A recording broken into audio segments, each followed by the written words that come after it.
Good morning sa inyo guys. Share ko lang sa inyo ang aming munting kubo. Pa-comment kayo guys kung gusto niyo ng full details.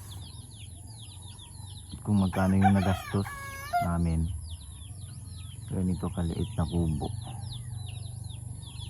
Sa mga gusto ng diyan, tahimik, malayo sa gulo.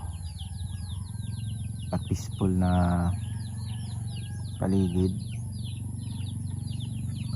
baka gusto nyong ganito, magpatayo ng ganitong kubo, share ko sa inyo guys kung magkano yung nagastos ang ganitong kaliit na kubo. Ito siya, sobrang liit lang niya guys, sobrang cute, sobrang presko dito. Tingnan nyo yung area namin, no? Bukid yan, bukid.